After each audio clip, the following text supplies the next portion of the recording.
The demolition crews had barely cleared the last bricks of the old Waldorf Astoria when the first caissons for the Empire State Building began to bite into Manhattan schist.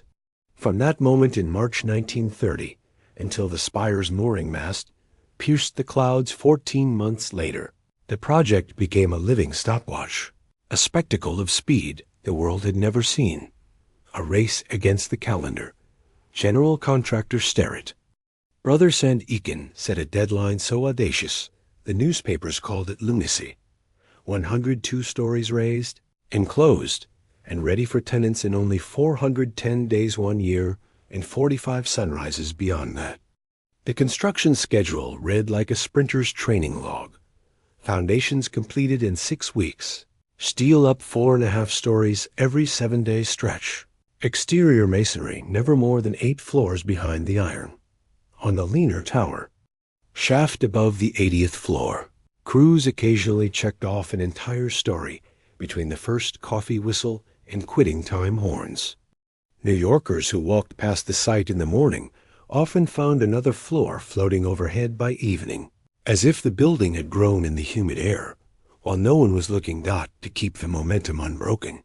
Trains from Pennsylvania rolled in at dawn with pre-cut beams already punched and marked. Flatbed trucks backed directly under the lattice derricks on West 33rd Street, and steel swung skyward before the drivers finished their cigarettes.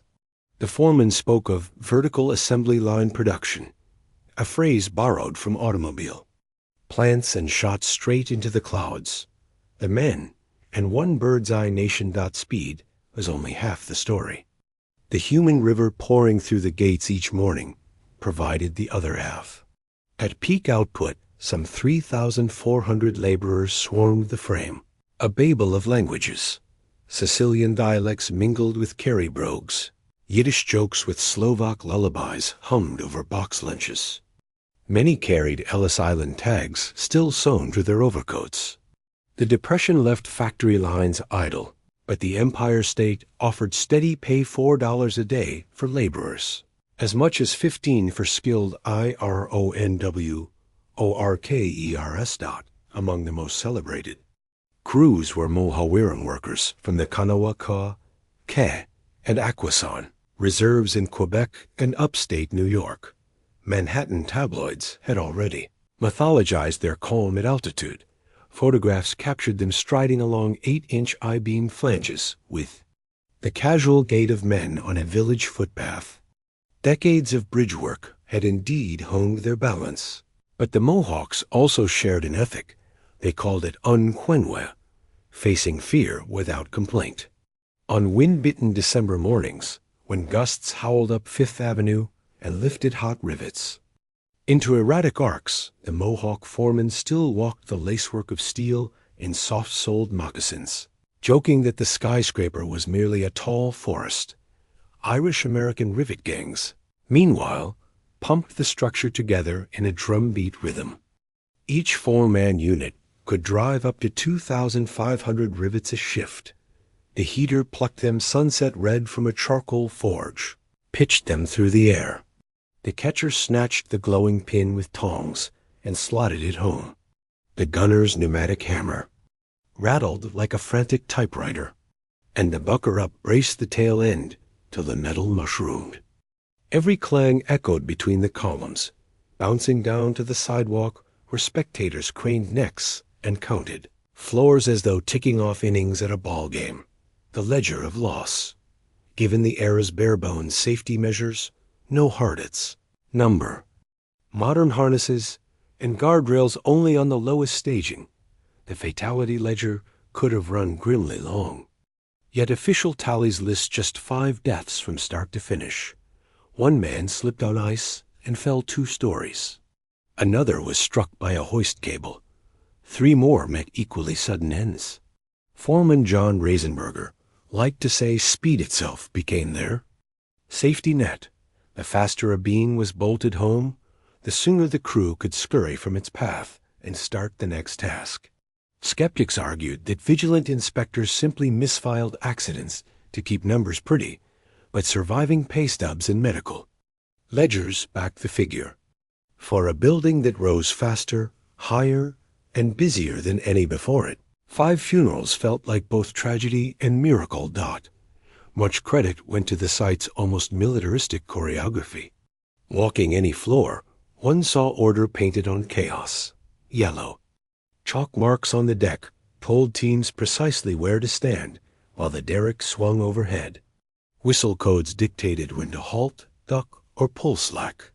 The medical tent sat beside the steel gatehouse, its physician empowered to close a floor at the faintest whiff of hazard, an innovation borrowed from Iron Ridge jobs along the Hudson.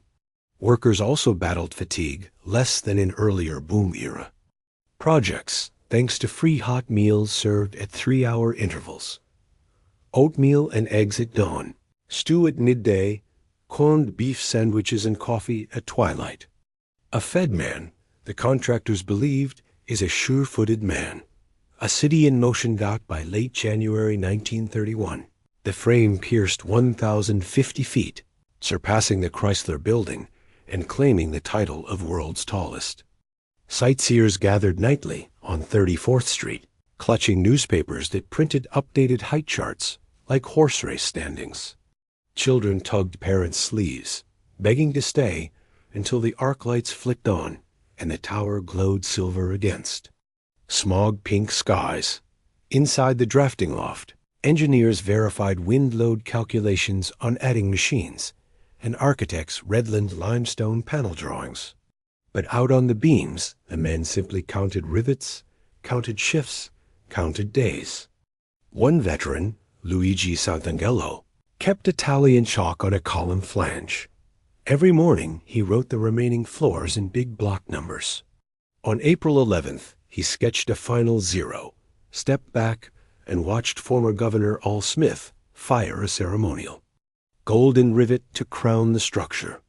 When the crowd dispersed, Santangelo erased his chalk, pocketed the nub, and left the building for the last time. Legacy of the Whirlwind. The Empire State opened officially on May 1st. Beacon lights triggered. Remotely from Washington by President Herbert Hoover. Yet the truest christening had happened week by blistering week during those 410 furious days. A ballet of 3,400 souls swinging steel in midair, proving that, with enough daring and discipline, a mountain of stone and metal could sprint skyward, faster than anyone believed. Their reward was not only a paycheck in a bleak decade, but a permanent silhouette on the skyline, one that whispers, even now, of a moment when Manhattan outran the clock and miraculously counted its losses on a single hand. The whistle at Bethlehem Steel Sparrow's Point Mill shrieked so loud it rattled the rafters, and purchasing agent Hank Riley grinned like a gambler holding 4 aces. On this raw January morning in 1930, he was signing the biggest single contract any mill had ever seen. 57,480 short tons of structural steel, nearly 60,000 U.S. tons destined for one job site on Manhattan's 34th Street. "You're feeding a monster," a foreman joked as Hank scribbled his name. In truth, he felt more midwife than feeder. The Empire State Building was still only a rumor of architectural sketches, but these beams would be its bones. Over the O. Next 13 months, the mill's rolling tables thundered nonstop. Girders the size of boxcars hissed from the furnaces, punched with splice holes, and were stamped ESB in white paint before being whisked onto trains. Hank orchestrated the ballet by telegraph. 100 freight cars a day, timed so precisely that the columns reached New York within hours of cooling. Any delay would ripple through the tower's dizzying timetable, 4.5 stories of steel. Every week, and Hank feared being the cob that jammed history's fastest skyscraper. When the first flat cars clanged into the city. Rigging boss Sky King Reardon stood under the 34th Street derricks, smoking a stubby cigar. He'd cleared half a block of girders before lunch, whipping them skyward in a relay so smooth onlookers swore the beams moved of their own accord. Ironworkers sprinted across the flanges like kids on a jungle gym, bolting the order into place almost as quickly as Hank could replenish it. Folks said the building grew overnight. Truth was, it grew between cigarette breaks. While the frame rocketed upward, another army labored in its shadow. Stone setter Emilio Giordano arrived from Bloomington, Indiana, with dust still clinging to his boots. He'd spent a decade carving Indiana limestone and granite, but never for a facade that would swallow 200,000 cubic feet of the stuff, plus 10 million red clay bricks, enough masonry to build a small town. On site, Emilio joined a crew of 600 masons who worked 8 floors below the steel, sealing the skeleton behind creamy panels almost as fast as the riveters exposed new sky. Each slab weighed several hundred pounds yet carried bevels, so fine a matchbook couldn't slip between joints. Their pace leaned on an ingenious trick. While bricklayers formed backup walls inside, the limestone arrived pre-cut, numbered, and slotted onto stainless steel anchors like tiles on an outsized chessboard. Emilio kept a pencil behind his ear, checking shop drawings, tapping each block with a tuning hammer to ensure no hidden cracks. On blustery February mornings, the stone felt colder than river ice. Come July, it burned hot enough to sizzle raindrops. Still, Emilio preferred that to the steelman's perch. He liked having something solid under polished BROGUES. By late March 1931, the steel had reached its full 1,250-foot height, and the limestone skin wrapped past the 80th story, chasing it like an elegant shadow. Every evening, Hank wandered down 34th Street to watch masons and bricklayers flick floodlamp halos across the creamy facade. He'd begun to see the building as a living thing, steel muscle and stone hide, bricks forming capillaries that kept out wind and water. 12 days ahead of the already insane schedule, Foreman announced the topping out ceremony. Workers at rail yards as far away as Pittsburgh whooped when they heard Hank's frantic telegraphs had paid off. Emilio cleaned his trowel and tucked his father's silver watch into a breast pocket. He didn't want grit scratching its crystal. When he reached out to shake hands with the governor on April 11, 1931, a crowd jammed the 102nd-story deck. Al Smith, former New York governor and guiding spirit of the project, removed his fedora, his grin as wide as the Hudson. Ropes groaned, raising a slender evergreen sapling, a Mohawk tradition for good luck high above the spire. Then Smith set a gleaming rivet into a waiting hole. Rumor said the pin was 23 carat. Skeptics whispered it was brass-plated thick enough to fool the flashbulbs. Either way, its significance was pure gold, proof that a dream sketched barely 2 years earlier now kissed the stratosphere. Hank stood beside Reardon, lungs filled with diesel and altitude. He recalled the first telegraph he'd sent ordering 60,000 tons of steel, and marveled that almost none of it now touched ground. Emilio watched from a catwalk 8 floors down, glove over his heart, limestone dust drifting like confetti in the wind. They heard the pneumatic guns stutter rat-tat-tat, and the golden rivet mushroomed tight. Cheers ricocheted off girder flanges, down elevator shafts, and out over the city. In the hush that followed, someone began humming Sidewalks of New York. Workers joined in, voices rough but earnest, the anthem rising toward the radio masts. It felt to Hank like a benediction. All that iron and stone fused not just into a record-shattering tower, but into proof that audacity still thrived in hard times. Emilio touched the limestone panel at his elbow, cool, unyielding, shining faintly in the afternoon sun, and imagined future tenants running fingers along these same grooves, never guessing the name of the mason who set them. Weeks later, when President Hoover pressed a button in Washington to flood the Empire State with light, Hank and Emilio returned as tourists. They rode the new elevators, smelling of varnish and ozone, to the 86th floor observatory. Manhattan sprawled beneath like a circuit board. rivers blinking, ridges glowing. Hank pointed out rail yards where the girders had first entered the city. Camilio traced the vertical ribbons of limestone he'd set by hand. Far below, the golden rivet was invisible, hidden behind panels and uplights, but they both sensed its gleam whenever the tower's beacon swept the clouds. The depression still clawed at breadlines in the streets, yet above them soared a 102-story affirmation built from record steel, mountains of stone, and one ceremonial rivet worth its weight in optimism. Hank Riley pocketed a small offcut stamped ESB and told Emilio, "Not bad for 14 months. Emilio laughed, a sound as solid as granite, and replied, 14 months? More like forever." Frank Shovel King Delaney arrived on 34th Street just as the sky started to bruise with dawn, expecting little more than rubble where the Waldorf Astoria had stood. What he found instead was a marching army of steam shovels, jackhammers, and 300 laborers working in 2 12-hour shifts night, lights blazing so bright passing pigeons lost their sense of morning.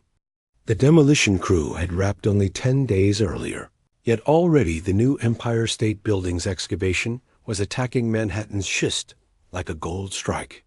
Frank's first assignment was simple: clear muck fast enough to keep the shovels hungry. The foreman tapped his wristwatch. 55 feet by Easter, he barked. That was 6 weeks away, the hole that never slept. Day crews blasted rock with dynamite, sending plumes of gray dust curling above Herald Square. Night crews swarmed in behind, loading spoil onto side-dump cars that rattled to the riverfront barge slips. Even the city's rats looked impressed. Frank learned to tell time by the echo of pneumatic drills. High noon pitches gave way to bass rumbles at midnight, and by the steam whistle that signaled shift change like a monastery bell. By the 42nd day, they hit bedrock so polished it reflected lantern light, a black mirror 55 feet below the streetcars. A citywide traffic jam and 1 block foundation footings poured. Frank transferred to surface duty, manning the gates for what locals nicknamed the 34th Street Speedway. At peak, between 200 and 500 flatbed trucks barreled in daily. Headlights fused into a single glare. It was the first time Frank ever saw traffic officers use semaphore flags indoors. A wooden shed straddled the curb, its roof cut away so riggers overhead could spy on the convoy like air traffic controllers. The moment a truck braked, a derrick hook descended, snagging the steel beam before the driver finished his downshift. With a whistle blast, the cargo swung skyward fresh muscle for floors that didn't exist the night before. Empty trucks lurched forward toward 10th Avenue, making room for the next wave. Sidewalk spectators compared it to watching meat pass through the windows of a slaughterhouse. Only the carcasses were 30-ton girders. One foggy morning, a rookie driver froze at the gate, bringing the conveyor to a standstill the length of 7th Avenue. Riggers cursed in Irish, riveters cursed in Mohawk, and Frank sprinted up the running board. He found the kid white-knuckled on the steering wheel, overwhelmed by the clanging orchestra overhead. "Pretend it's Sunday traffic, and you're late to church," Frank said, knocking the gear shift into neutral. The logjam broke, and 5 minutes later, another floor's worth of beams floated into the clouds.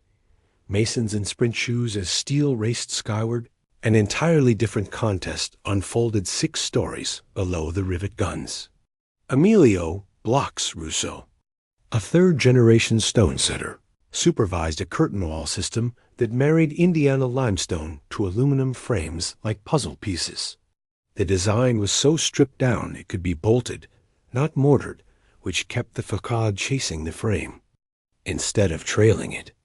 With relay scaffolds leapfrogging ahead each day, Emilio's crew enclosed 14 stories in 10 days 14. Vertical acres of cream-colored skin installed faster than some tenement landlords could slap on paint. He liked to claim his favorite. Tool was the stopwatch. The limestone panels arrived pre-cut and numbered. Emilio simply matched the code stenciled on each crate to a page on his clipboard. A 6-man team could land a half-ton slab, align its dowels, and torque the anchor bolts. In 8 minutes flat. From a distance, the process looked as if the building were rolling down an invisible zipper, stone teeth closing behind the steel vertebrae. The dream spire by. March 1931, the tower's steel skeleton crowned out at 1,050 feet, leaving only the spire 200 additional feet of tapered framework that architects claimed would double as a mooring mast for ocean-crossing dirigibles. Newspaper sketches showed silk-hatted travelers stepping from gangways directly into glass elevators, drifting hypersonic dreams into the depression gloom.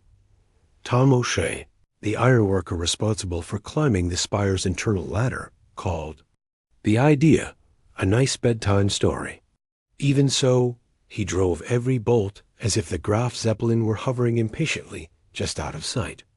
While riveters stationed on swaying stages hammered away, electricians threaded conduit up the taper like veins.